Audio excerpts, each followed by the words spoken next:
Alrighty then, guys. So we are doing another update, and here is update, I believe, number 14 on the Insco layout. As you guys can see, that the mountaintop is not on. I gotta paint all that white back there. It's also shaved on the other side. So when I plastered that, it was a really tight fit. It actually didn't fit, so I had to basically shave it off with sandpaper because it's just foam, and then fit it.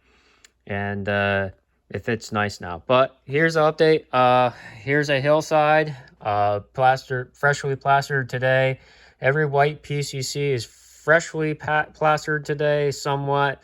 Some of the white you see is not, but there's a sculpted mold cliff over there, which I'll show you when we go around, or we can kind of go up high here, up on my little stepping stool. That sculpted mold cliff is there. I'm going to eventually do the same thing over there. Sculpted mold on this side here, maybe. I don't know. We'll see. Maybe downhill slope. This is up really high just to show you the angle. So there's still a little bit more work to do. I gotta paint that. I gotta do a lot of painting. This is also freshly plastered with sculpted mold cliff underneath the bridge.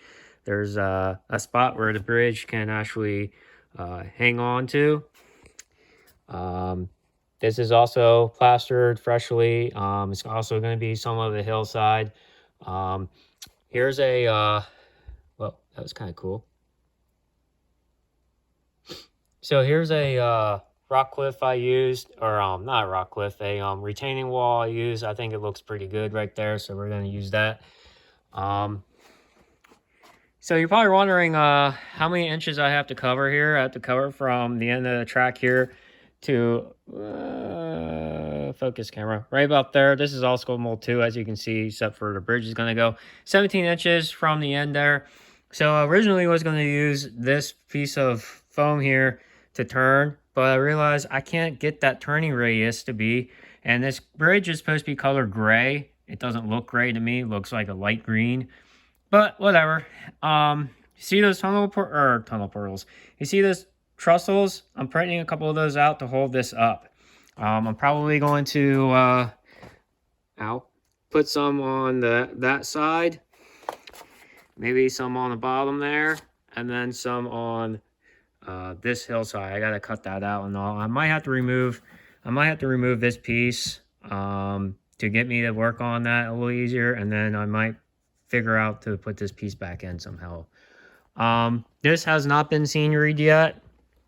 Probably going to do that once I start doing everything else scenery wise. That's not been sceneried yet, as you can see. But yeah, so you can kind of see the retaining wall there. Pretty cool. I wish my camera could zoom in a little better. But let's go around, swing around here. It's coming along really well. I'm really am happy the way it's coming out. Sorry for the mess if you see any mess, but I want to focus right there. That is another retaining wall I used, and there's a little bit of sculpted mold in between the cracks, so it looks like it's one solid wall instead of a couple separate pieces. It's about 3 or 4 pieces that make a retaining wall, and then I'm going to sculpted mold underneath the bridge there eventually. But as you can see, it is coming out really well.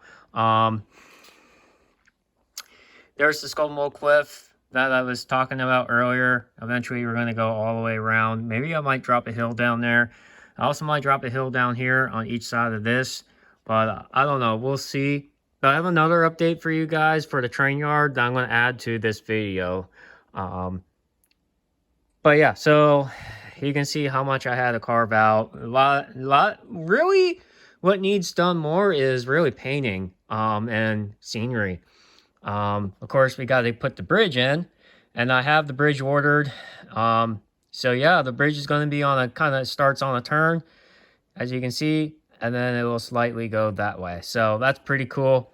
And yeah, I got to figure out my portals for the bridge, but I think I'll be able to get that figured out. But I want to show you guys in the next video on what I'm going to be doing in the yard area that I have finally got. And I'm so excited for it. I cannot wait to show you guys and operate it. Alright guys, so we'll see you in the next clip. Thanks for watching. Alright guys, so we're back in the N-Scale train yard area here. On the other side of the layout, we were just all the way over there, which is not far walk. But this is a circle that cut out, and you'll see why. There's the piece that it came from. And you're probably wondering, well, what the heck is this for? Well, this is a Walthers, or however you pronounce it, N-scale turntable that happens to fit perfectly right here. This foam piece is not going to be used unless I decide to, which I would have to cut all of this out to fit this piece in. But it does fit perfectly in here. And this is actually pretty much where the turntable is going to go. The notch is for the sensor thing, which is actually going to be towards us. So it's basically going to flip around this side. So the notch is actually over here instead of over there. And then, you know, the track will come in from this to here.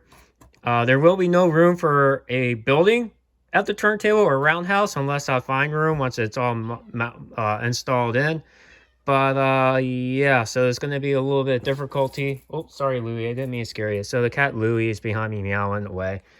But let me show you what the turntable looks like in a second. But this is actually just a test piece, because if I were to not have a test piece and cut the hole out and then realize the hole was either too small or too big, I would have to redo this entire module, and I don't want to do that. So doing a test piece is actually very smart. I recommend doing it if you're getting a turntable like I got that you have to sink down in. I got the 130 foot because I want to be able to fit longer locomotives like my Big Boy or my 2102 or something like that. Or even just something to fit with a locomotive and maybe 2 engines or one car or whatever. So with 1 engine or something like that. So that's why I got the longer turntable. It's not really 130 foot, but in skilled life it is. Which I don't know what that really measures to. But yeah, so this is my tip for you guys for your turntable. Do a test piece before you actually put it on the layout, or you can actually use your test piece if you want to too. But I'm basically going to trace this out. I'm going to use this instead of the paper template they came with.